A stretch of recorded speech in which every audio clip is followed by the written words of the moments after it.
এই হরি বাসরে এলে আমাদের কত রকম আনন্দ উপভোগ হয়, কতটা ভক্তি অনুভব হয়, কতটা ভগবানের প্রতি বিশ্বাস জন্ম নেয়, আমরা কি কেউ বলতে পারবো না। তবে আপনারা যেখানেই যান, ভাগবত আসরে, লীলা কীর্তন গানের আসরে, হরিনামের আসরে, যেখানেই যান না কেন, আপনি কিন্তু এক মন দিয়ে যদি আস্বাদন করেন, তবেই আপনার মনের মধ্যে ভগবানের ভক্তি একটি মধুরূপে সঞ্চারিত হতে থাকবে। যেমন একটি মৌচাকে একটি মৌমাছি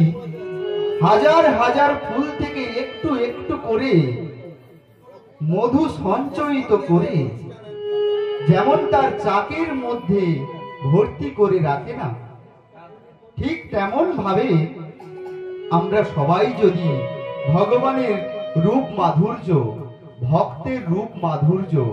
ভক্তের লীলা, ভগবানের গুণকীর্তন যদি আমরা আস্বাদন করতে থাকি, আজকে আপনারা এই আসরে এসেছেন, আবার কোথাও ভাগবত আসরে যাবেন, আবার কোথাও আরো কোনো শ্রীমদ ভাগবত বা মহামিলন উৎসবে আপনারা পৌঁছে গিয়ে সেখানেই আপনারা ভগবানের নাম গুণগান আস্বাদন করবেন। এখান থেকে একটু ভগবানের প্রতি ভক্তি নিয়ে গেলেন, আপনি এই করে করে যদি 10টা 20টা আসর থেকে একটু একটু করে এই মনের মধ্যে